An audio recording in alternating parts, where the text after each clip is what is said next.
Subscribe to our channel and never miss an update.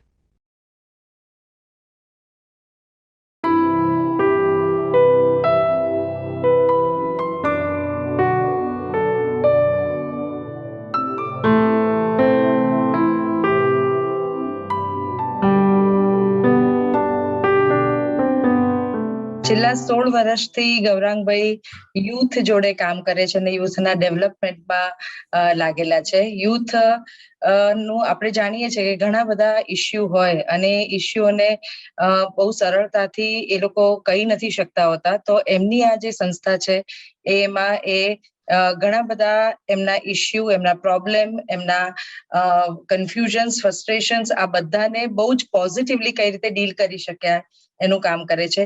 એ સિવાય સૌહાર્દ એક લીડરશીપનું બહુ મોટું કાર્ય કરે છે અને ગૌરાંગભાઈએ યુથ લીડરશીપ કઈ રીતે યુવાન આગળ વધી શકે એ લીડરશીપ ક્વોલિટીથી એની પર એ ફોકસ વધારે છે. એટલું જ નહીં, એ ટ્રાઇબલ યુથ જોડે પણ ઘણું કામ કરેલું છે. સોસાયટીના ઘણા બધા ઇસ્યુઝ જેમ કે સેક્સ્યુઅલ હેરેસમેન્ટને પ્રિવેન્ટ કરવાનું છે કે સાયકો સોશિયો પ્રોબ્લેમ્સને કેવી રીતે સપોર્ટ કરવાનું, એ બધા પર એ ખૂબ કામ કરે છે. આ સિવાય એ યુનિસેફ જોડે આ વખતે એમને પાર્ટનરશિપ કરી છે. COVID-19 પેન્ડેમિકમાં યુનિસેફ જોડે કામ કર્યું અને યુથના જે મેન્ટલ ઇસ્યુઝ છે, આ પેન્ડેમિકમાં કોપ અપ કેવી રીતે કરવાનું એના પર એમણે ઘણું બધું કામ કર્યું. ઘણા વેબિનાર અને સેમિનાર્સ પણ કર્યા છે.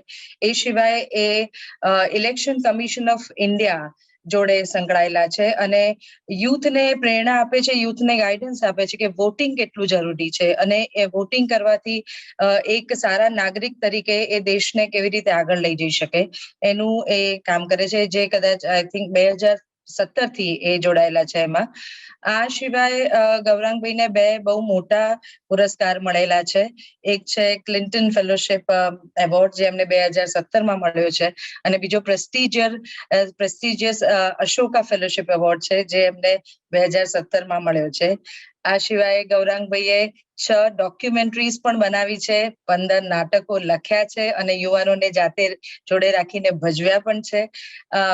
એમને એક સુંદર ચોપડી લખી છે, ધ વિકેટ ગેટ, જેમાં એમણે પોતાના અનુભવો યુથ જોડે અને યુથના ડેવલપમેન્ટમાં કઈ રીતે યોગદાન આપી શકાય એના પર એમણે વાત કરેલી છે. પોતે વિઝિટિંગ ફેકલ્ટી પણ છે યુનિવર્સિટીઝ અને કોલેજમાં, અને અમારા ન્યૂઝ પેનલના એક યંગ પેનલિસ્ટ તરીકે પણ ખૂબ કામ કરેલું છે. કોઈ પણ યુથ ઓરિએન્ટેડ ડિબેટ્સમાં he is the one who is always called and is always seen on television. મારી જોડે મારી કોલેજમાં ગૌરાંગભાઈ 2005 થી સંકળાયેલા છે અને મારા સ્ટુડન્ટ્સને બહુ જ મદદ કરી છે, બહુ જ નર્ચર કર્યા છે અને એમનો એક ધ્યેય રહ્યો છે કે આ યુથને કઈ રીતે એક્ટિવ સિટીઝન બનાવીને આપણે દેશને વધારે સારો બનાવી શકીએ. એટલે જો મારે એક લાઈનમાં એમને ડિસ્ક્રાઇબ કરવાના હોય તો એમ કહીશ કે he is an institution who is nurturing youth to become a better human being and a better citizen of India. આપણે એમને સાંભળીશું તો ખૂબ મજા આવશે અને તમને ખ્યાલ પણ આવશે કે ખરેખર જેન્યુઇનલી એ શું કામ કરે છે. વેલકમ ગૌરાંગભાઈ. ખૂબ ખૂબ આભાર. સૌથી પહેલા તો ગુજરાત સાહિત્ય ફોરમ ઇનિશિયેટ કરવા બદલ કોકિલાબેન, રિંકીબેન, કૌશલભાઈ અને બાકીના જે ફાઉન્ડિંગ મેમ્બર્સ છે એમનો ખૂબ ખૂબ આભાર. કારણ કે ગુજરાતની વાત કરતા હોય, ગુજરાતમાં રહેતા હોય કે ના રહેતા હોય, પણ જ્યારે પણ ગુજરાતની વાત કરતા હોય અને સાહિત્યની વાત કરતા હોય ત્યારે ઘણી વખત આપણું અભિગમ માત્ર ને માત્ર લિટરેચર વિશેનો થઈ જતો હોય છે, પણ એમાં આપણે માણસોને ઘણી વખત વ્યક્તિઓને ભૂલી જતા હોય છે. અને જેટલું પણ મેં કામ જોયું છે, જૂના વિડીયોઝ જોયા છે, જેટલું પણ કામ જોયું છે, ત્યારે મને ખરેખર આનંદ થયો જાણીને કે માત્ર ને માત્ર જે ટિપિકલ ક્લિશેડ લિટરેચરની વાત થતી હોય છે એનાથી એક સ્ટેપ આગળ વધીને આપણે લોકો જે કામ કરે છે ગુજરાતમાં રહીને એના વિશે પણ આપણે કશું બધું કામ કર્યું છે. તો સૌથી પહેલા તો આ ઇનિશિયેટિવ લેવા બદલ આપ સૌનો આભાર, અને આજના આ કામ માટે આજના વાત માટે મને અહીંયા બોલાવે એ માટે પણ આભાર. Also I would like to thank Anarben. થોડું વધારે પડતું એમણે ઇન્ટ્રોડક્શન આપ્યો, પણ and that has created some pressure but I will try to justify કે જેટલું પણ આપણે જોયું પણ જેટલું પણ મારા વિશે સાંભળ્યું એના વિશે હું એને જસ્ટિફાય કરી શકું. તો આપણે જ્યારે યુવાનો અને સામાજિક બદલાવની જ્યારે આપણે વાત કરતા હોય છે અને ખાસ કરીને ભારત દેશમાં જ્યારે આપણે વાત કરીએ કે 65% ઓફ આર પોપ્યુલેશન 65% આપણી જે પોપ્યુલેશન છે એ 35 વર્ષથી નીચેની છે. એટલે India is one of the youngest country આખા વર્લ્ડમાં અને આટલો યુવાન દેશ હોય ત્યારે આપણી છાતી ગદગદ થતી હોય, આપણે બહુ પ્રાઉડ લેતા હોય. We see lot of opportunities which is true, but at the same time there is a challenge which is coming up. અને ચેલેન્જ એ છે કે આવતા 20-30 વર્ષ પછી આ જે યુવાન પેઢી છે એક નવા અલગ પ્રકારની ઉંમરમાં પ્રવેશવાની છે. અને એક ટીવી ડિબેટમાં એક વ્યક્તિએ કહ્યું હતું કે what we see young people as an asset right now that is going to be a liability after 20 years. અને આપણે આ યુવા પેઢીને લાયબિલિટી ના બનાવવી હોય અને એને એસેટ બનાવીને રાખવી હોય તો અને એના યુવાનોના જે અત્યારના અને આગળના ભવિષ્યમાં જે અપેક્ષાઓ, પડકારો અને જેમની આકાંક્ષાઓ છે એને આપણે સાંકળવું હોય તો મારા મતે માત્ર ને માત્ર એક જ વિકલ્પ છે, એ છે કે એમની યુવાનો આટલો યુવાન દેશ છે તો જે પડકારો આવે છે, એમની જે આકાંક્ષાઓ, અપેક્ષાઓ જે છે એને સાંખી લેવા માટે, એની સાથે જસ્ટિફિકેશન કરવા માટે એક જ ઉપાય છે કે યુવાનોને સમાજની સાથે સાંકળી સમાજના જે પડકારો છે એમાં યુવાનો જે છે એ એક્ટિવ સિટીઝનશીપનો રોલ પ્લે કરે, એ માત્ર એક જ વિકલ્પ છે આપણી પાસે. અને આ કાર્ય જે મનારબેને કીધું કે હું 16 વર્ષથી કરું છું કે યુવાનોની જે શક્તિ છે એને કઈ રીતે આપણે રચનાત્મક રીતે આપણે એને કઈ રીતે દેશના નિર્માણ માટે કે સમાજના નિર્માણ માટે આપણે કરીએ. તો મારા અનુભવમાં જે અમુક પડકારો આવેલા છે, જ્યારે આપણે સામાજિક બદલાવ, યુવાનો અને સામાજિક પરિવર્તનની વાત કરીએ તો અમુક પ્રકારના પડકારો જે મેં જોયા છે કે મને એવું લાગે છે કે આવનારા સમયમાં આપણે બધા જ ભેગા પડકારો જોઈશું. એની વિશે હું થોડી વાત કરવા માંગીશ અને એના વૈકલ્પિક ઉકેલો જે છે, જે અમારા કામમાં અમે લોકો કરી રહ્યા છે એના વિશે થોડી વાત કરીશ અને પછી આપણે ચર્ચા કરીશું. તો જો આપણે યુવાનો અને સામાજિક પરિવર્તન, બદલાવની જ્યારે વાત કરીએ ત્યારે સૌથી મહત્વનો પ્રોબ્લેમ, એક સિગ્નિફિકન્ટ ચેલેન્જ જે આપણને આવે છે એ છે કે સામાજિક બદલાવ, આ જે શબ્દ છે એને ખૂબ નેગેટિવ રીતે ઘણી વખત જોવામાં આવે છે. કારણ કે કોઈ પણ પરિવર્તનની વાત કોઈ પણ જગ્યાએ થાય એટલે સૌથી પહેલા તો આપણને અંદરથી સ્ટ્રેસ થવા માંડે, ટેન્શન થવા માંડે કે કયા પરિવર્તનની વાત છે. અને એમાં પણ જો યુવાનો પરિવર્તન લાવવાના હોય તો એ અંદરથી આપણને બહુ જ પેલું ચિંતા થવા માંડે કે આ અસ્તવ્યસ્ત કરી નાખશે, દેશમાં અરાજકતા લાવશે, સમાજમાં અરાજકતા લાવશે, યુવાનો પાસે એક્સપિરિયન્સ નથી, એ લોકો અનુભવી નથી, ખબર નહીં શું કરી કાઢશે. પણ આપણે વસ્તુ સમજવાની બહુ જરૂરી હોય છે કે પરિવર્તન છે એ નિરંતર પ્રક્રિયા છે. તમે એને થોડા સમય માટે કોઈ પણ સામાજિક પરિવર્તનને ટાળી શકો પણ તમે એને હંમેશા માટે રોકી નથી શકતા. So it is a continuous process, change is a continuous process. અને એમાં પણ સામાજિક પરિવર્તનની જ્યારે વાત કરતા હોય તો ઇટ ઇઝ અ મસ્ટ, એ તો થવાનું જ છે. તો એ જ્યારે સામાજિક પરિવર્તનની વાત યુવાનોની સાથે અમે કરતા હોય છે ત્યારે આ રીતનો જે સમાજમાંથી નેગેટિવ અપ્રોચ આવતો હોય છે તો અમે શું કરતા હોય છે કે અમે લોકો પહેલેથી જ એ લોકોને કહેતા હોય છે કે see, we are not here to make young people activist. અમે યંગ લોકોને એક્ટિવિસ્ટ બનાવવા માટે નથી આવ્યા. We want to play a role of a facilitator. અને ફેસિલિટેટર રોલનો મતલબ શું છે કે યંગ લોકો પોતે પોતાના સમુદાયમાં, પોતાના સમાજમાં પોતે જુએ, પોતે ઓબ્ઝર્વ કરે અને દે ડિફાઇન કે એ લોકોને કઈ સમસ્યા લાગે છે.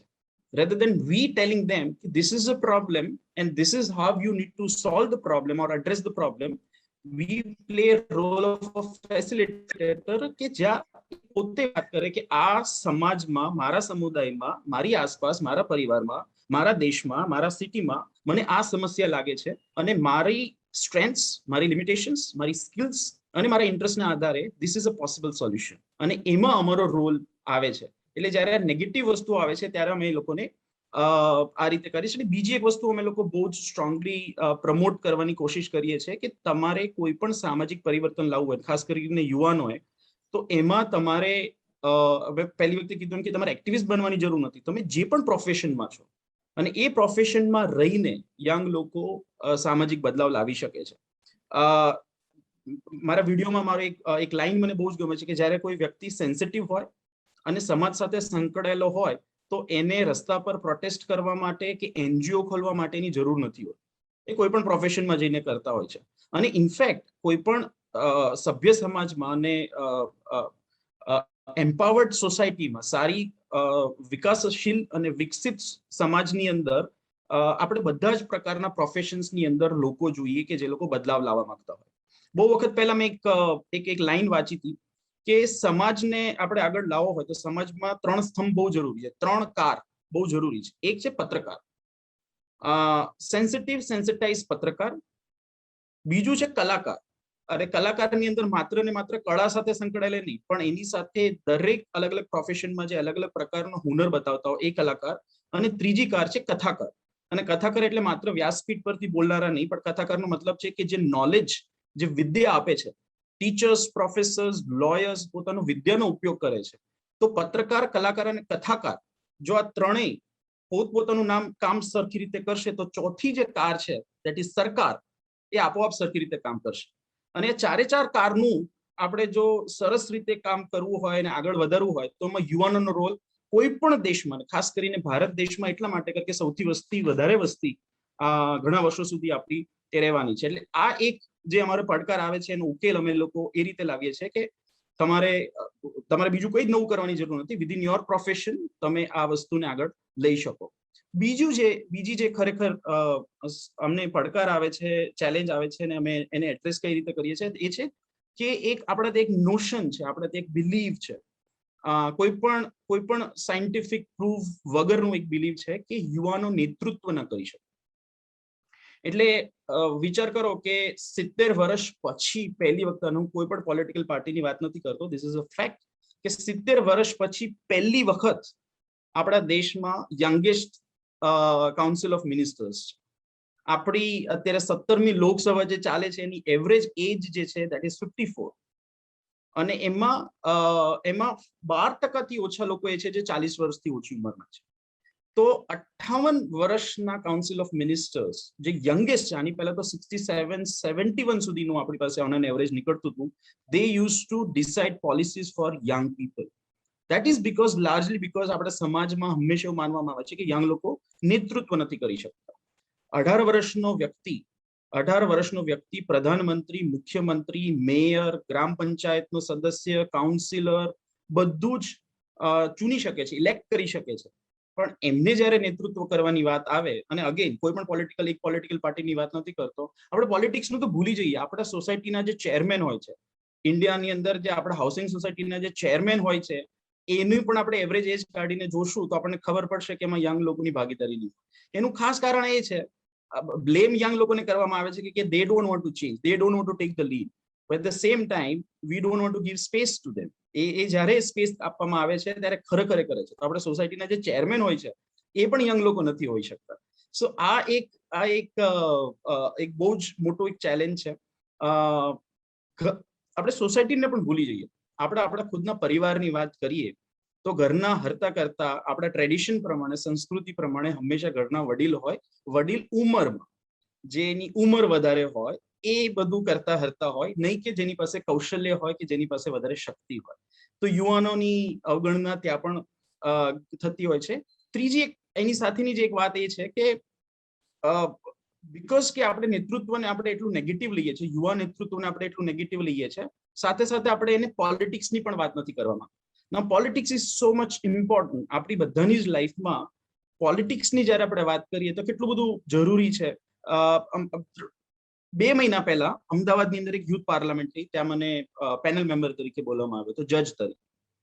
અને આઈ વોઝ સરપ્રાઇઝડ કે આખા યુથ પાર્લામેન્ટના 3 દિવસના youth પાર્લામેન્ટમાં there was not a single youth speaker. Seasonal politicians were the speakers. And it was named as youth parliament. So આપણે why do we see young people only as voters? સૌથી વધારે દુનિયામાં young voters 18 થી 25 વર્ષના ભારત દેશ પાસે છે. પણ એને આપણે we don't want to even give a space informal youth parliament ની અંદર લાવવા માટે. public private partnership ની આપણે વાત કરતા હોય છે, PPP model. પણ we don't talk about youth public private partnership. Why can't we have આટલું 65% population હોય, so why can't we have those young people with us? એટલે સૌહાર્દ સંસ્થામાં what we are trying, the organization where I am working since 11 years, સમુદ્રની અંદર એક નાનું ટીપું હોય એની જેટલી જ નાનું ઉદાહરણ આ છે. ભલે એ નાનું ગણાતું, પણ અમે લોકો શું ટ્રાય કરી રહ્યા છે કે સૌહાર્દની અંદર અમારા જેટલા પણ પ્રોગ્રામ ઓફિસર્સ છે, અમારો જેટલો પણ સ્ટાફ છે, અમારા જેટલા પણ લીડર્સ છે, they all are young. They all, and out of all these young people, 90% of these people, so I'm talking about over 20 to 23 people out of 30 people, they are students, and they have been running interesting programs, and Anarben has been witness to that. કે હમણાં ગઈકાલનું જ ઉદાહરણ, પરમ દિવસનું જ ઉદાહરણ આપું કે અમે યુનિસેફ સાથે હેમચંદ્ર યુનિવર્સિટી, પાટણ યુનિવર્સિટીની અંદર 5 દિવસના લગભગ 300 જેટલા પ્રોફેસર્સને અમે લોકોએ ટ્રેનિંગ આપી કે તમે યંગ લોકો સાથે કઈ રીતે કામ કરી શકો. And those trainings were given by young people, and they were hardly 20 years old young people.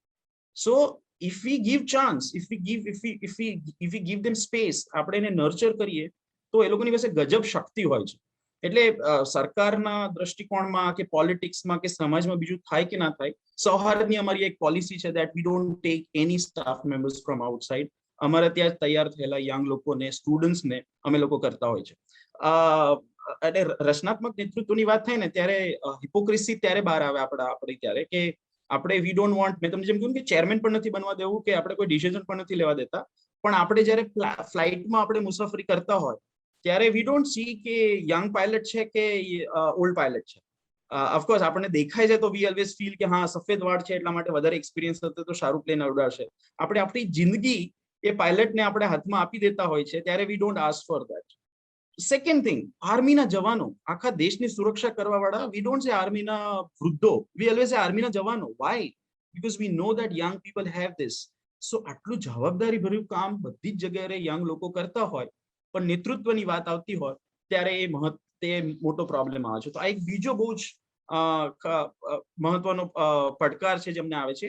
ત્રીજી બહુ મહત્વની વસ્તુ એ છે કે જ્યારે પણ ઘણી બધી સંસ્થાઓ, ઘણી બધી એનજીઓઝ, ગવર્મેન્ટની ઘણી બધી સ્કીમ્સ, ઘણા બધા લોકો જ્યારે યંગ લોકોની યુવા નેતૃત્વની વાત કરતા હોય કે સામાજિક પરિવર્તનની વાત કરતા હોય, they largely work around youth for development and not development of the youth. Sounds similar, but there is a huge difference. Youth for development and development of the youth. We want young people to become machines. આપણે એને લઈ લો અને એને કહી દો કે એનો તમે આ કામ કરી કરો. So we want to instruct them. We want to 4-5 દિવસ પહેલા I was meeting an activist, બરોડાના જ એક્ટિવિસ્ટ હતા અને એમને ખાસ કરીને અમદાવાદમાં અમને મળવા આવ્યા હતા અને they are organizing a major event, state લેવલનો ઇવેન્ટ. તો એમણે મને એક વાત કરી કે તમારે સૌહાર્દ સંસ્થાના આટલા બધા યંગ લોકો છે તો તમે મોકલશો? So I asked him કે શેની માટે? તો એમણે કીધું કે અમે we want them to become volunteers in this event. I said તો શું કરશે ત્યાં આવીને? એ તમારા ડિસ્કશનમાં પેનલ મેમ્બર્સ તરીકે બોલાવો છો?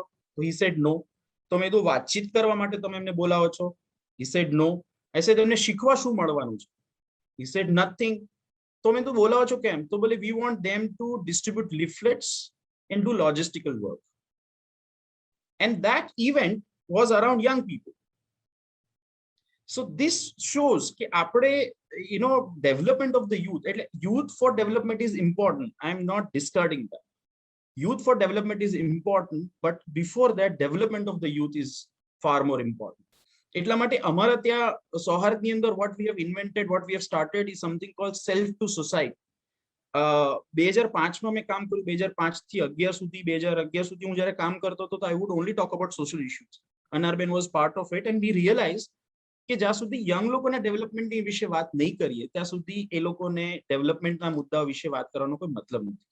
સો we have started this something called self to society, સ્વયંથી સમાજ સુધી.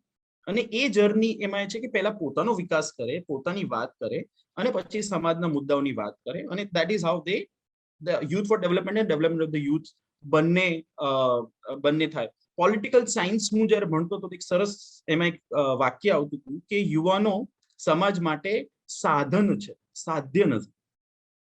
We use them, but we don't see them as the main actors.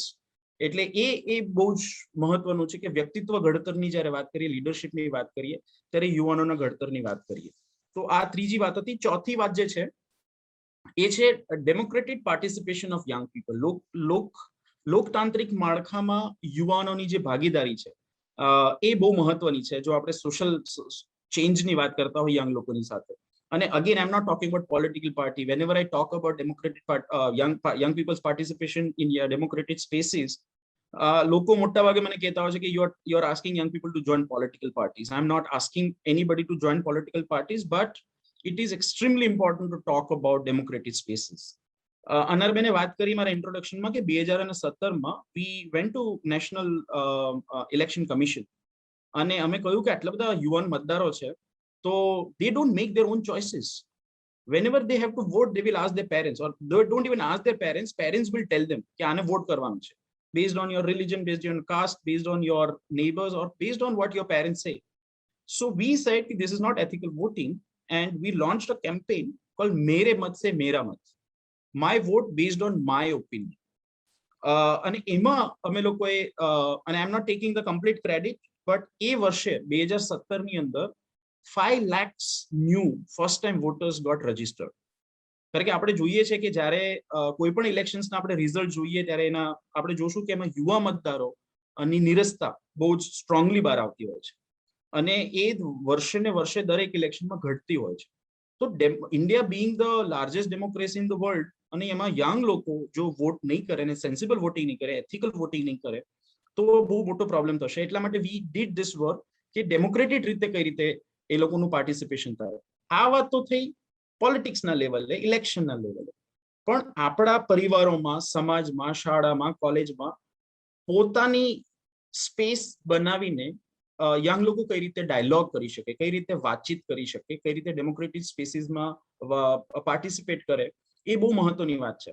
I have never bin two US, but મેં અમેરિકા વિશે જેટલું જાણ્યું છે, I was told, and please correct મી, જે મિત્રો સાથે જોડાયેલા છે, આઈ એમ ટોલ્ડ કે જ્યારે ઇલેક્શન્સ આવે યુએસમાં ત્યારે સ્કૂલ્સ અને કોલેજીસની અંદર પોલિટિક્સ, ઇલેક્શન્સ વિશે વાત થતી હોય છે ખુલ્લામાં. Whereas here we don't let young people to talk about those issues. એટલે એ બહુ જરૂરી છે. અને ડેમોક્રેટિક પાર્ટિસિપેશન એક બહુ મહત્વની મુદ્દો અમે જે ઉપાડીએ છીએ અને જેનાથી અમને ઘણા હદ સુધી સફળતા મળી છે યંગ લોકોને અમારી સાથે જોડવામાં, એ છે પ્રશ્ન પૂછવાની આઝાદી. એ બહુ જ મહત્વની વસ્તુ છે અને અનફોર્ચ્યુનેટલી આપણા ત્યાં પ્રશ્ન પૂછવાની આઝાદી ઓછી થતી જાય છે. અમે લોકોએ 2018માં એક સ્ટ્રીટ પ્લે કર્યો હતો, મેં લખ્યો હતો પ્લે, જેનું નામ હતું થપ્પડ બાબા. અને હું એનો સારાંશ કહું થપ્પડ બાબાનો તો એવું હતું કે there is a Baba called થપ્પડ બાબા, અને થપ્પડ બાબા થપ્પડ દ્વારા બધા લોકોનો સમસ્યાનો ઉકેલ આપતા હોય છે. એ અનશન પણ થપ્પડનું જ કરાવે, ઉપવાસ પણ થપ્પડનું જ કરાવે. અને આવું જ એક અનશન ચાલતું હોય ત્યારે એનો એક કોલેજનો મિત્ર એને મળી જાય છે અને એને પૂછે છે કે તું થપ્પડ બાબા કઈ રીતે થઈ ગયો, તું તો અમારો ચિંટુ જે અમારી સ્કૂલમાં બહુ જ ભણતો હતો, how did you become Thappad Baba from Chintu. અને ફ્લેશબેકમાં એ સ્ટોરી જાય છે અને કહે છે કે એ આખો દિવસ ભણભણ કરતો હતો, પણ અચાનક એને પ્રશ્ન એક દિવસ થયો, એક સામાજિક પ્રશ્ન થયો. એના ફાધરને જેને પૂછે તો એનો ફાધર એને 2 થપ્પડ મારીને કહે છે કે મેં તારી પાસે કેટલા બધા પૈસા ખર્ચ્યા. પછી એના પ્રોફેસર પાસે જાય છે, પોલીસ પાસે જાય છે, નેતા પાસે જાય છે, મીડિયા પાસે જાય છે, બધી જગ્યાએથી એને થપ્પડ પડે છે. એક જ દિવસમાં એને 20 થપ્પડ પડે છે. And that is the time when he decided કે હવે હું થપ્પડથી જ બધાને સીધા કરીશ.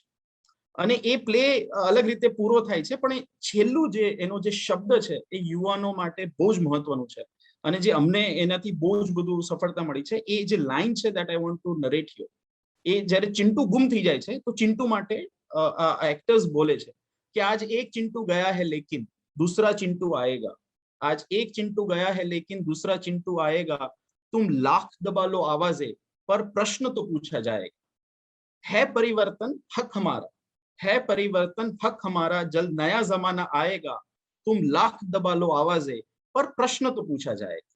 અને પ્રશ્ન પૂછવાની જે વાત છે એ માત્ર સરકારની વિરુદ્ધમાં કે કોઈ એસ્ટાબ્લિશમેન્ટ વિરુદ્ધની વાત નથી. પ્રશ્ન પૂછવાની આપણા ત્યાં જે એને લીધે જે આપણે અનકમ્ફર્ટેબલ ફીલ કરીએ છીએ એના વિશેની વાત છે. અને યંગ લોકો આનાથી બહુ જ અકળાય છે. કોઈ યંગ લોકોને પ્રશ્ન થાય અને તમે એને ચૂપ કરાવી દઈએ આપણે અને એને ટાળી દઈએ તો એ માણસ જે રીતે અકળાય છે અને એ પછી હંમેશા એ મનમાં એ પોતાને અથવા તો બીજાને થપ્પડ જ મારતો હોય છે. સો એ પ્રશ્ન પૂછવાની જે આઝાદી છે જો આપણે સામાજિક પરિવર્તનમાં યંગ લોકોને આગળ લઈ જવા હોય, દેશને આપણે આગળ લઈ જવો હોય, તો યંગ લોકોને પ્રશ્ન, હા, રચનાત્મક પ્રશ્ન બહુ જરૂરી છે. ડિસ્ટ્રક્ટિવ ક્વેશ્ચનિંગ નથી કહેતો હું, રચનાત્મક પ્રશ્ન એ પૂછવા બહુ જરૂરી છે. એટલા માટે અમે લોકો સૌહાર્દમાં શું કરીએ છીએ કે યંગ લોકોને ડેમોક્રેટિક સ્પેસીસમાં કરવા માટે what we have done is we have tied with various government agencies. અમે લોકો ગવર્મેન્ટ સાથે કામ કરવાનું શરૂ કરીએ છીએ ને એક બાજુ યંગ લોકોને સેન્સિટાઇઝ કરીએ છીએ કે if you want to change you have to work with the system, and we are also working with the system that if you want to change you have to work with young people. So we have initiated various programs કે જેમાં અમે લોકો young લોકો અને systems ને department, state departments ને જોડવા માટે બ્રિજ રૂપી અમે લોકો કામ કરી રહ્યા છે. મને એક ઉદાહરણ હું તમને આપું તો અમે લોકો સીઆઈડી ક્રાઇમ બ્રાન્ચ, ગુજરાતની CID crime branch women cell સાથે we have started a program called ROGUE, which is prevention of sexual harassment. સૌથી વધારે સેક્સ્યુઅલ હેરેસમેન્ટ યંગ લોકો દ્વારા અથવા તો એની સાથે થતું હોય છે, તો એમાં યંગ લોકો પ્રિવેન્શનમાં કઈ રીતે કામ કરી શકે, CID crime branch police department સાથે રહીને.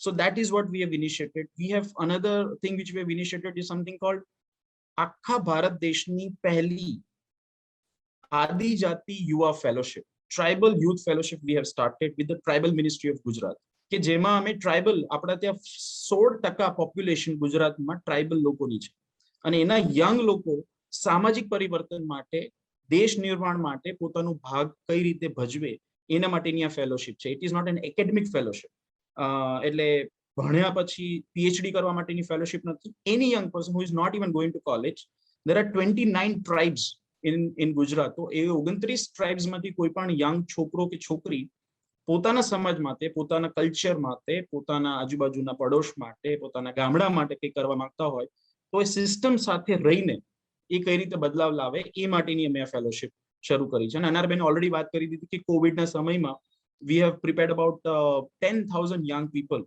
કારણ કે કોવિડનો ને લોકડાઉનનો જે ગાળો હતો એ બહુ જ ખરાબ હતો, તો હેલ્થ મિનિસ્ટ્રી સાથે અમે કામ કરીને કર્યું છે. સો એ બ્રિજ બનવાનો ડેમોક્રેટિક પ્રોસેસમાં યંગ લોકોને કઈ રીતે લાવવા અને કઈ રીતે એ લોકો પોતાની એનર્જીને એમાં ચેનલાઇઝ કરે, એટલા માટે એ કામ કરવું છે. અને વી આર નાવ હોપિંગ કે બીજી 8 મિનિસ્ટ્રી સાથે આવતા 2 વર્ષમાં વી પાર્ટનર અને અમે આ કામ કરીએ. અને છેલ્લી બહુ જ મહત્વની વસ્તુ જેની વિશે મારે વાત કરવી છે એ છે કે આપણા ત્યાં એક હોડ લાગી છે, આપણા ત્યાં એક ફેશન જો બની ગયું છે સ્કિલ ડેવલપમેન્ટને લઈને, which is very important. Skill development બહુ જરૂરી છે. Computers, technology, innovations, these are all very important. But what about attitude building? ભારતમાં ક્રિકેટને એક રિલિજન માનવામાં આવે છે અને બહુ જ જાણીતા કમેન્ટેટર હર્ષ ભોગલેની એક મેં વાત સાંભળી હતી અને એ that really has inspired me કે સચિન, જો ભારત દેશમાં જો ક્રિકેટ રિલિજન હોય તો સચિન તેંડુલકરને એનો ભગવાન માનવામાં આવે છે. Not only because of his records, but also because of his attitude towards the game. આંકડા એવરેજ એ પણ પ્રૂવ કરે છે કે સચિન તેંડુલકર પાસે જેટલી સ્કિલ્સ હતા એટલા જ સ્કિલ્સ કે એનાથી વધારે સારા બીજા ઘણા બધા ક્રિકેટર્સ પાસે હતા. But Y Sachin Tendulkar is the Sachin Tendulkar? That is because of his attitude towards the game, on the field, off the field. Similarly, જ્યારે યંગ લોકોની સાથે આપણે સ્કિલ ડેવલપમેન્ટની વાત કરીએ ત્યારે attitude development is extremely important કે what do they do with the skills. અમારે 2 વર્ષ પહેલા યુનિસેફના એક ફોરમમાં અમારે ડિબેટ હતી, સ્કિલ્સ વિઝિસ વેલ્યુઝ, અને 2 સજ્જન લોકો હતા જે સ્કિલ વિશે બહુ જ વાત કરતા હતા અને દે વર ટોકિંગ અબાઉટ કે આપણે કમ્પ્યુટર્સ, આઈટી ક્ષેત્રે વધારે સ્કિલ ડેવલપમેન્ટ કરવાની વાત છે. ને ત્યારે મેં એમને એક ઉદાહરણ આપ્યું હતું કે જેટલા પણ સાયબર ક્રાઇમના કેસીસ થાય છે દુનિયા આખામાં, they are all experts, they all have skills. How are they using the skill to harass somebody, to get into crime? અહીંયા સાયબર ક્રાઇમ બ્રાન્ચની અંદર અમે લોકો જ્યારે કાઉન્સિલિંગ યંગ લોકોનું કરવા જતા હોય છે, whether it is cyber crime on social media or bank corruption ની જ્યારે વાત આવતી હોય, when we counsel young people we understand that they come from a very solid background, જબરદસ્ત સ્કિલ્સ હોય છે, પણ એ સ્કિલનો ઉપયોગ કઈ રીતે કરવો એના વિશે વાત નથી કરતી. એટલા માટે ઇટ ઇઝ એક્સ્ટ્રીમલી ઇમ્પોર્ટન્ટ કે જ્યારે આપણે યંગ લોકોની સાથે કામ કરીએ, યંગ લોકોની ઉર્જાની વાત કરીએ, ત્યારે સ્કિલ ડેવલપમેન્ટની સાથે સાથે એટીટ્યુડ ડેવલપમેન્ટની પણ વાત કરીએ. તો આ 4 મહત્વના મુદ્દા છે જેના વિશે મારે આજે વાત કરવી હતી સામાજિક પરિવર્તનને લઈને. I have not focused much on the work which I am doing, but I am sure કે ક્વેશ્ચન આન્સરમાં આપણે આ વાત કરીશું. આઈ એમ 100% શ્યોર કે યુવાનો જે છે એ આપણે તે ક્લીશેડ એક વાક્ય છે કે યુવાનો દેશનું ભવિષ્ય છે, પણ જરૂરી એ પણ છે કે આપણે સમજીએ કે યુવાનો દેશનું વર્તમાન પણ છે અને એ વર્તમાનની સાથે કામ કરવું, એને વિશે વાત કરવી એ અત્યંત જરૂરી છે. મારું પર્સનલ એક્સપિરિયન્સ એવું રહ્યું છે યુવાનો સાથે, હજારો યુવાનો સાથે કામ કરવાનું, કે એ લોકોને શિખામણ આપનારા, ઉપદેશો આપનારા ની જરૂર નથી. એ લોકોને દે get it every single day. એમને રિક્ષાવાળા પણ ઉપદેશ આપે છે અને સોસાયટીનો ચોકીદાર પણ એમને આપે છે અને નાના મોટા બધા જ ઉપદેશ આપે છે. એટલે શિખામણ આપનારા કે ઉપદેશ આપનારાની જરૂર નથી, એમને જો જરૂર છે તો સાથ આપનારા. અદ્ભુત શક્તિ પડી છે આપણા દેશના યુવાનો પાસે. જબરજસ્ત ઉર્જા છે, તરવડાટ છે, ઇનોવેટિવ આઈડિયાઝ છે અને સાથે સાથે ઘણા બધા યુવાનોની સમાજ પ્રત્યેની સંવેદનશીલતા પણ છે. what they really need is facilitators. They need people to guide them, to nurture them, rather than giving them ઉપદેશ. અને મને 100% ખાતરી છે કે અલગ અલગ પ્રકારની અલગ અલગ લોકો, અલગ અલગ એજન્સીઝ, અલગ અલગ એનજીઓ જે યુવાનોના ઘડતર માટે કામ કરે છે, તો આઈ એમ 100% શ્યોર કે આપણા આ દેશના નિર્માણમાં યંગ લોકોનો એક બહુ જ મહત્વનો ભાગ એ લોકો ભજવશે અને આપણે એક અલગ પ્રકારનું પરિવર્તન આવનારી પેઢી માટે જોશું.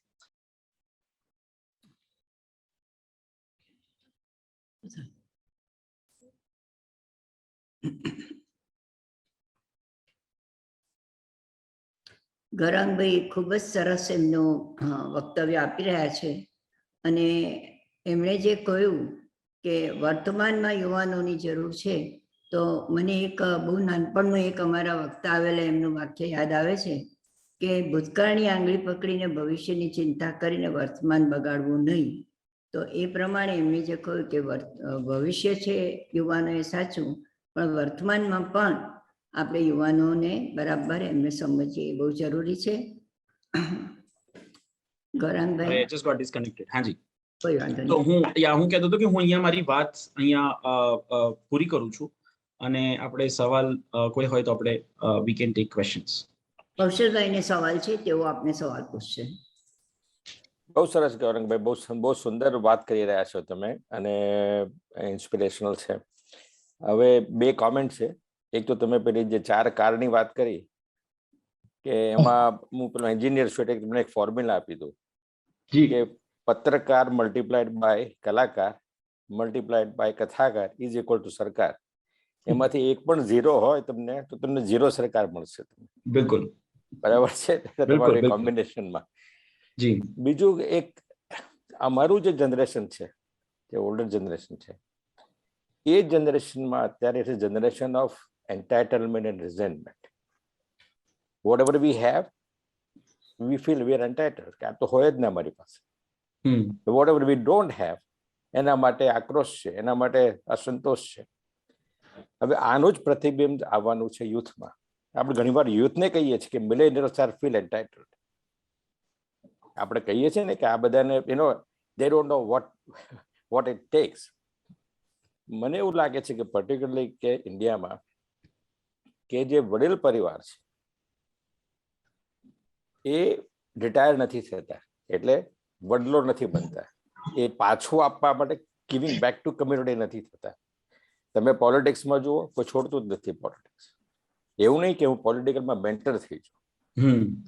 બિલ ક્લિન્ટન પોલિટિક્સ છોડીને મેન્ટર થયા ત્યારે તમને ફાઉન્ડેશન થયું અને ત્યારે આટલું મોટું કામ થયું. કે તમે બિઝનેસમાં જુઓ, એમાં આપણે કોઈ છોડતું નથી. કે તમે મૂવી ઇન્ડસ્ટ્રીમાં જુઓ, એમાં પણ કોઈ છોડતું નથી. તો how can you motivate the senior citizens of India to guide youth?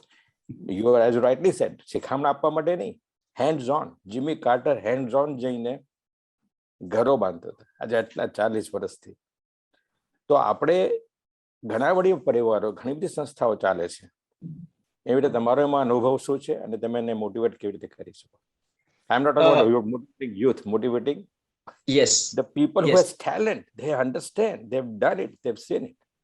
Yes 5-7 વર્ષ પહેલા કૌશલભાઈ તમે જો પ્રશ્ન પૂછો તો હું બહુ રેડિકલ જવાબ આપત કે મારે એ લોકોની સાથે કામ જ નથી કરવું, પણ I think in last 7 years I have realized કે it is extremely important, કારણ કે આપણે ગમે એટલી વાત કરતા હોય ultimately large amount of power they have it, અને we need to channelize that. એ ઘરની અંદરનો સત્તાની વાત હોય કે પોલિટિક્સની વાત હોય કે સિસ્ટમની વાત હોય, તો અમે લોકો 3-4 સ્ટ્રેટેજીસ અપનાવી છે. અમે લોકો જે યંગ લોકો સાથે કામ કરીએ છીએ, અમે we also indirectly work with their parents. એટલે યંગ લોકો કશું પણ અમારી સાથે જોડાયેલા યંગ લોકો કશું પણ સારું કરીએ તો we go back to their parents and say see your son or your daughter has done this, અને we appreciate it publicly. We call something called convocation where we invite all the parents, અને ના કેવલ એમના બાળકો પણ બીજાના બાળકો પણ જુએ, અને એનાથી અમને બહુ જ બધી સફળતા મળી છે. એટલે હજુ સુધી સફળતા મળી છે કૌશલભાઈ કે એક જ ઘરમાંથી જોઈન્ટ ફેમિલીઝમાંથી 3 થી 4 બાળકો અલગ અલગ વર્ષે એ લોકો અમારા ત્યાં મોકલતા થયા છે. બીજી વસ્તુ અમે એ કરીએ છીએ કે there are a lot of people તમારી એજના કે જે લોકો ખરેખર પોતાની જગ્યા છોડી અને બીજા લોકોને જગ્યા આપે છે અને મેન્ટરનો રોલ પ્લે કરે છે. પ્રોબ્લેમ એ થાય છે કે એવા આપણી પાસે ઉદાહરણો બહુ ઓછા છે કાં તો અથવા તો પબ્લિકમાં નથી. તો અમે શું કરીએ છીએ કે એવા ઉદાહરણો છે એ લોકોને અમે પ્રમોટ કરીએ છીએ. પછી પ્રોફેસર્સ હોય કે કોર્પોરેટમાં હોય કે એનજીઓમાં હોય, we always promote them, and that becomes very vital for other people of the same generation કે આ ભાઈએ કર્યું તો કંઈ જ નથી થયું, આમણે એમની સત્તા જવા દીધી તો એમના છોકરાએ એમનું કંઈ જ દાટ નથી વાળ્યો, તો હું 20%-30% આપીશ તો એમાંથી કંઈ બહુ ફરક પડવાનો નથી, તો લેટ મી ઓલ્સો ટ્રાય. સો અમે એ વસ્તુ પણ કરીએ છીએ. અને ત્રીજી આઈ થિંક મહત્વની વસ્તુ અમે એ કરીએ છીએ કે અમે લોકો હવે એમની સાથે એમના જે પ્રશ્નો છે કે એમની જે સમસ્યાઓ છે, they also have reasons, whether we agree with them or not, that's a different thing, but they have their own fears. So we start working with those fears as well ki તમે થોડું આપો, you don't give complete freedom to your young people, moderation માં આપો, તમે try કરો અને એના benefits કેટલા છે એ તમે જુઓ. તો અમે અમારી એ 3 સ્ટ્રેટેજીસ થી અમે લોકો કામ કરીએ છીએ. ટીવી ડિબેટ્સમાં જ્યારે પણ હું જતો હોય ત્યારે હું હંમેશા વાત કરતો હોય છું, અને અમારે ત્યાં એક બહુ જાણીતા આપણા ગુજરાતી પત્રકાર છે હરિભાઈ દેસાઈ, અને હરિભાઈ દેસાઈ હંમેશા એવું કહેતા હોય છે કે 50 વર્ષથી ઉંમરના લોકોને ભારત દેશની અંદર પદ્મશ્રી એવોર્ડ આપવાના બંધ કરી દેવા જોઈએ. 50 વર્ષથી નીચેના જે લોકો છે એને તમે પદ્મશ્રી એવોર્ડ આપો, એને તમે પદ્મભૂષણ આપો, because they have 20-30 years more to do much more.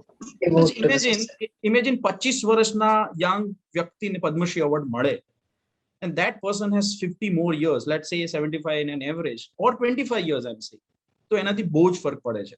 So we are also trying, એટલે સીધું ગવર્મેન્ટને પૂછી ના શકાય, નહીતર તો અમારા ઘરે આવી જશે લોકો બહુ જ બધા, but we are trying to create that debate. I think that debate and discussion is extremely important to have, કે what it takes to give space to young people, અને કઈ રીતે એ છોડે જેનાથી young લોકો આવે. So I hope I have answered your question, but these are the three. Thank you. Yeah. હું એક બીજો ક્વેશ્ચન એક પૂછી લઉં કે એમાં એક ચેટમાં ભદ્રાબેન વડગામાએ પૂછ્યું છે કે આ જે યુથ છે એ કેટલું અવેર છે ક્લાઇમેટ ચેન્જમાં, તો એના સંદર્ભમાં કે જો ઇન્ડિયાને $5 trillion ઇકોનોમી કરવી હોય તો youth will play the important role. હવે એટલે ઇન્ડિયા પાસે અત્યારે સ્કોપ છે કે જેટલા બી સસ્ટેનેબલ ડેવલપમેન્ટ ગોલ જે છે યુનાઇટેડ નેશન, તો એને વણી લેવા જોઈએ. એટલે જે આખી આપણે વાત કરીએ છીએ એમાં climate change is number 1 I would say. તમે એ પ્રમાણે કંઈ કરી રહ્યા છો તમારી સંસ્થા થ્રુ? જી અમે લોકો ક્લાઇમેટ ચેન્જ ઉપર we work on all SDGs to be very honest, અને ડિરેક્ટલી ઓર ઇનડિરેક્ટલી બધા જ SDGs ઉપર કામ કરી રહ્યા છે અમે. બીકોઝ ઓફ ધ લોકડાઉન છેલ્લા 1.5-2 વર્ષથી ક્લાઇમેટ ચેન્જને લઈને અમે એટલું બધું કામ નથી કરી શક્યા બીકોઝ ઓફ ધ કોવિડ, પણ અમે લોકોએ ગુજરાતનું સૌથી પહેલું youth convocation on climate change we had organised, અને એમાં without any certification, because lot of people think that climate change is a very boring subject for young people. That was only for students. That day rained very heavily in Ahmedabad, and it was still raining, and then the entire our Ahmedabad Management Association Southi Moto Hall was completely jam packed, and all the young people participated, and a lot of young people are doing a lot of initiatives. હું અમદાવાદની વાત કરું, I will just talk about one initiative. Green stroke કરીને અમારા ત્યાં એક initiative શરૂ થયો છે, started by 22 years old girl, જે ક્લાઇમેટ ચેન્જના સોલ્યુશન વિશે વાત કરે છે. બીકોઝ શી થિંક્સ કે આપણા ત્યાં પ્રશ્નો વિશે બહુ જ બધી વાત થતી હોય છે, પણ સોલ્યુશન વિશે ઓછી વાત થતી હોય છે. So she started a store where you can buy certain things which can help or at least advocate a lot of people around climate change. તો એવા ઘણા બધા ઇનિશિયેટિવ જે છે એને અમે લોકો ફાઇનાન્શિયલી અથવા તો અલગ રીતે અમે લોકો એને સપોર્ટ કરતા હોય છે. અમારા ટીમનો એક બહુ જ યંગ પણ એટ ધ સેમ ટાઈમ ઘણા વર્ષોથી મારી સાથે કામ કરે છે, Divya. He is the India ambassador to UNICEF for climate change. એટલે we have been supporting those things also. He makes a lot of films which we promote around climate change. So આવા મુદ્દા વિશે પણ અમે લોકો કરીએ છીએ. SDGs માં એક વસ્તુ એ કહેવા માંગીશ કે અમે લોકો SDG માં યુનાઇટેડ નેશન્સ સાથે મળીને what we are trying to do is કે SDGs તો છે જ, પણ SDGs for youth તો છે જ, but how do we create by the youth? અને એ SDG ને ખાલી એક પેપર તરીકે ના સમજે, પણ એની લાઈફમાં કઈ રીતે ઇન્ટરનલાઇઝ કરે, એમાં ક્લાઇમેટ ચેન્જ પણ એમાં આવી ગયું. તો એ વિશે અમે લોકો રૂરલ ગુજરાત હોય કે સેમી અર્બન હોય કે અર્બન હોય, અમે ત્રણેય પહેલાની અંદર કામ કરી છે. Lot of work is bin done in tribal areas also. What we are planning to promote is કે tribal culture. There are a lot of tribal practices in tribal communities કે જે that can really help us to address climate change processes. We are trying to document that. અને એ પ્રેક્ટિસીસને document કરીને we are trying to amplify to other people કે in your daily life what can you do in simplest possible ways. So these are some of the things which we have been અમે લોકો try કરી રહ્યા છે કરવા. Thank you. There is a lot more to discuss, but sometimes we will have another session. Sure. Yeah, thank you. अच्छा, ગૌરંગ ભાઈ, નીતિન પટેલ પૂછે છે કે પત્રકાર જગતમાં પ્રામાણિક, નિડર, સંવેદનશીલ યુવાનો જોડાય તે ખરેખર આજની પરિસ્થિતિમાં જરૂરી છે કે નહીં? બિલકુલ બિલકુલ બિલકુલ જરૂરી છે, બિલકુલ જરૂરી છે. એના બે કારણો બહુ મહત્વના છે. મને એવું લાગે છે કે information is a lethal weapon. Information can create a social change maker, a sensitive person, and misinformation or fake information can lead you to riots. And that we have seen both the things in the history. We also work with the Department of Journalism, Gujarat University. અને તે વર્ષોથી હું ત્યાં જાઉં છું visiting faculty તરીકે, and I see a lot of young journalists. Problem એવો આવે છે કે એ લોકો જ્યારે જર્નલિઝમમાં ભણવાનું શરૂ કરે ને ત્યારે એ લોકોનો જે આખી ઉર્જા હોય છે, અને when they get into the real world of journalism, that transition is very important. બહુ જરૂરી છે કે એવા યુવાનો આવે કે જે લોકો ડેવલપમેન્ટ સેક્ટર વિશે વાત કરવા માંગતા હોય, કારણ કરવા માંગતા હોય. અમે લોકોએ 2011 માં શરૂ કર્યું કામ કોકિલાબેન, અને ત્યારે અમારી સાથે જે પહેલા 10 યુવાન જોડાયા હતા, એમાંનો એક યુવાન છે બ્રેન્ડન ડાબી, and he works with Ahmedabad Mirror since 6 years, and he has been categorically writing issues related to SDGs, જે કૌશલભાઈ વાત કરતા હતા, real issues, rather than getting અને બહુ જ બધી મુશ્કેલીઓનો સામનો કરીને પણ એ લખે છે. So there are such examples કે જ્યારે એ યુવાનોને ખરેખર સ્પેસ મળી રહે, કામ મળી રહે, ત્યારે ડેફિનેટલી એ લોકો એઝ જર્નલિસ્ટ ઓલ્સો પત્રકારમાં પણ એ લોકો કરી શકતા હોય છે. Nitinbhai, I hope I have answered your question. Okay, મોનાબેનને પણ કંઈક પ્રશ્ન પૂછ્યો છે. મોનાબેન પોતે પણ એક સ્કૂલ ચલાવે છે. નમસ્કાર ગૌરાંગભાઈ. નમસ્તે. ગૌરાંગભાઈ, મારે હું જે કહેવાનું છે એવું છે કે હું શિક્ષણ સાથે સંકળાયેલી છું. એટલે મને ઘણીવાર એવું લાગે છે કે જે વિદેશમાં એટલે USA માં ને બધામાં બાળકોને નાનપણથી કોઈક એક સોશિયલ કોઝ સાથે જોડવામાં આવે છે. એટલે સમાજમાં યુનિવર્સિટીની અંદર હોય તો લાઇબ્રેરીમાં બી જઈને કામ કરશે, અથવા વૃદ્ધાશ્રમમાં જઈને પણ કામ કરશે. એટલે જે સમાજ પરત્વેનું જે એમનું એક હોવું જોઈએ કોન્ટ્રીબ્યુશન, એના માટેની વિચારસરણી એ લોકોને બાળપણથી મળે એ જાતનું શિક્ષણ આપવામાં આવે છે. એ સિવાય સૈન્ય સાથે, એટલે જે સૈન્ય માટેની તાલીમ લેવાની હોય છે, ઘણી જગ્યાએ ઘણા દેશોમાં એ પણ એ લોકોના અભ્યાસક્રમમાં જોડવામાં આવેલી હોય છે, એટલે એક શિસ્ત એમનામાં આવે છે, જે દેશપ્રેમની એક ભાવના છે એ પણ તમે આપી શકો છો. એટલે ઘણીવાર મને એવું લાગે છે કે આપણે ઘણી જગ્યાએ યુથને, જે આજનું યુથ જે ડેવલપ થઈ રહ્યું છે એને આપવાનું ચૂકી રહ્યા છીએ અથવા મિસ કરી રહ્યા છીએ. બીજું મારું મંતવ્ય એવું પણ છે કે ઘણીવાર એવું થાય છે કે જે યુથ, જે પેઢીનું છે એના કરતા એના શિક્ષકો, જે એની આસપાસ એના વડીલો છે, એ બધા એક જનરેશન આગળના હોય છે. એટલે જે બધો જનરેશન ગેપ પડે છે ને, શિખામણ આપવાનું, જે તમે કીધું કે બધા શિખામણ આપે છે પણ ગાઈડન્સ એમને પ્રોપર નથી મળતું. તો મને લાગે છે કે અમારે વડીલોએ પણ થોડાક આ પરિવર્તનને અપનાવતા શીખી અને પણ એમની સાથે રહેવાનું શીખવાનું છે.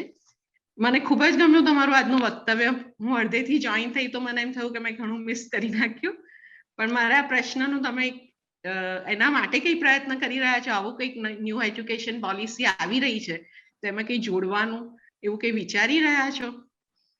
એવું કંઈ તમે મૂક્યું છે આગળ?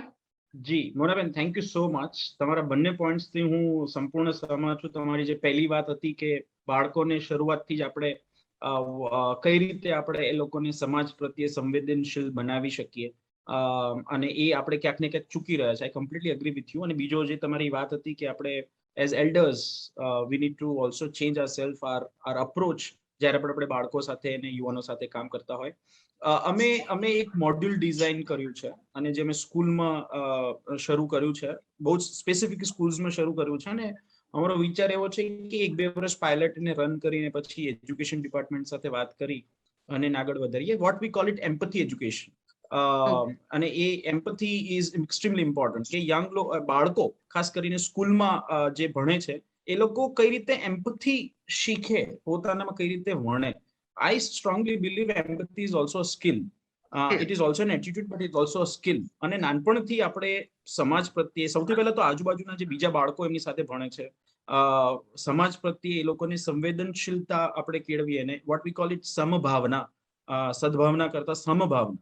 એ સમભાવનાનું જે શિક્ષણ આપણે જો એ લોકોને નાનપણથી આપી શકીએ તો એમનો જે દ્રષ્ટિકોણ છે સમાજ પ્રત્યેનો એ બદલી શકે એમ છે. તમે જે વાત કરી એમ કે અલગ રીતનું આખો અપ્રોચ થાય ને, આખી એક પેઢી અલગ પ્રકારની બહાર આવે, તો અમે એ શરૂ કરી રહ્યા છે એમ્પથી એજ્યુકેશન. અને વિચાર એ છે કે એને વધુ ને વધુ લોકો સુધી લઈ જવું પડે. અને અમે also we are also trying કે એજ્યુકેશન ડિપાર્ટમેન્ટને આમાં કઈ રીતે ઇન્વોલ્વ કરીએ. It is a very difficult task, but we wish to do it. કે એક ઓર્ગેનાઇઝેશન કે કોઈ પણ એક સંસ્થા વધુ વધુ કેટલા બાળકો સાથે અલ્ટિમેટલી કામ કરી શકવાનું. એટલે અમે 10 સ્કૂલ સાથે કરીએ, 20 સ્કૂલ સાથે કરીએ, પણ જ્યાં સુધી પોલિસીમાં ના આવે ત્યાં સુધી it is not going to change. So that is our ultimate goal, objective. Good, સરસ. ગૌરાંગભાઈ, તમને એના માટે શુભેચ્છા. અને એ અંગે તમારે કંઈ પણ જરૂર પડે તો મને ચોક્કસથી યાદ કરજો. આઈ એમ રેડી ટુ હેલ્પ. હવે બીજી એક વસ્તુ, જે મુદ્દો છે, જો સમય અનુકૂળતા હોય તો હું કોકિલાબેન પૂછું? પૂછી લો, પૂછો.